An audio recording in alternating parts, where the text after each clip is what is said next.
Hello दोस्तों, राधे राधे। आइए कामदा एकादशी व्रत कथा सुनते हैं। धर्मराज युधिष्ठिर बोले, हे भगवान, आपको कोटि कोटि प्रणाम है। मैं आपसे प्रार्थना करता हूँ कि आप कृपा कर चैत्र मास के शुक्ल पक्ष की एकादशी का वर्णन कीजिए। श्री कृष्ण भगवान बोले, हे राजन, आप एक पुरानी कथा सुनिए जिसको वशिष्ठ जी ने राजा दलीप से कही थी।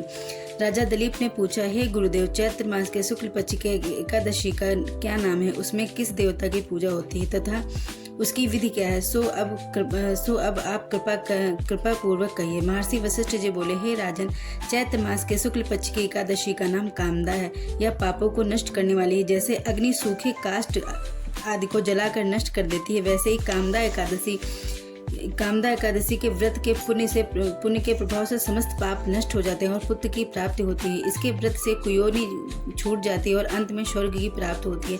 अब मैं इसका महात्म कहता हूँ, ध्यान पूर्वक सुनिए। प्राचीन काल में एक भोगीपुर नामक नगर था। वहां पर अनेक ऐश्वर्यों से युक्त पुंडरीक नाम का एक राजा राज्य करता था। वह अनेकों अप्सरा गंधर्व किन्नर आदि वास करते थे। उसी जगह ललिता और ललित नाम के स्त्री पुरुष अत्यंत वैभवशाली घर में निवास करते विहार किया करते थे। वे दोनों एक दूसरे को बहुत प्रेम करते थे और आपस में अलग हो जाने पर व्याकुल हो जाते थे। एक समय राजा पुंडरीक गंधर्वों सहित सभा में सौभाग्यमान थे। उस जगह ललित गंधर्व भी उसके साथ गाना गा रहा था और उसकी प्रियतमा ललिता उस जगह नहीं थी। उसको याद करने के कारण अशुद्ध गाना गाने लगा। नागराज करकोटक ने राजा पुंडरीक से इसकी शिकायत की। इस पर राजा पुंडरीक ने ललित को श्राप दिया कि रे दुष्ट, तू मेरे सामने गाता हुआ भी अपनी स्त्री का स्मरण कर रहा है। इसे तू कच्चे मांस और मनुष्य को खाने वाला होगा। तू महापापी है, अपने कर्म का अब तू फल भोग। राजा पुंडरीक के श्राप से वह ललित गंधर्व उसी समय एक विकराल राक्षस हो गया। उसका मुख भयानक हो गया। उसके नेत्र सूर्य चंद्र के समान प्रदीप होने लगे। मुंह से अग्नि निकलने लगी। उसके सिर के बाल पर्वतों पर उगने वाले वृक्षों के समान दिखाई देने लगे।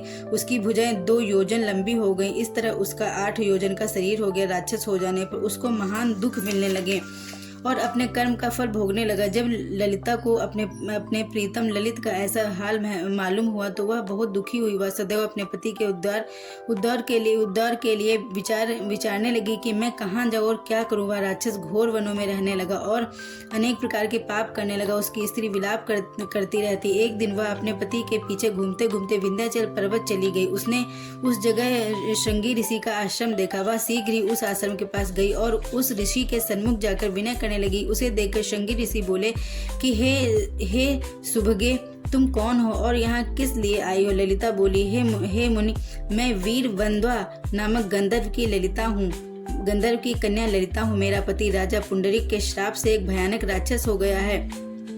उससे मुझको महान दुख हो रहा है।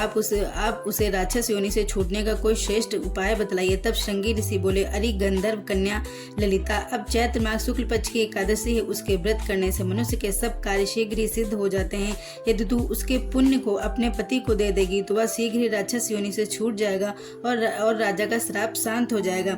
मुनि के ऐसे वचनों को सुनकर ललिता ने आनंद पूर्वक उसका व्रत किया और द्वादशी के दिन ब्राह्मणों के सामने अपने व्रत का फल अपने पति को दे दिया और भगवान से प्रार्थना करने लगी, हे प्रभु, मैंने जो व्रत किया है उसका फल मेरे पति देव को मिले, जिससे उनकी राक्षस योनि शीघ्र छूट जाए। एकादशी का फल देते ही उसका पति राक्षस योनि से छूट गया और अपने पुराने स्वरूप को प्राप्त हुआ। वह अपने सुंदर वस्त्रों तथा आभूषण से अलंकृत होकर पहले की बात ललिता के साथ विहार करने लगा। कामदा एकादशी के प्रभाव से वह पहले की बात अधिक सुंदर हो गए और पुष्पक विमान पर बैठकर स्वर्ग लोक चले गए। हे राजन, इस व्रत को विधि पूर्वक करने से समस्त पाप नष्ट हो जाते हैं। इसके व्रत से मनुष्य ब्रह्म हत्या आदि के पाप और राक्षस आदि के योनि से छूट जाते हैं। संसार में इसकी कथा व महात्म्य के श्रवण व पठन से वाजपेयी यज्ञ का फल प्राप्त होता है। बोलो विष्णु भगवान की जय, माता लक्ष्मी की जय, एकादशी माता की जय।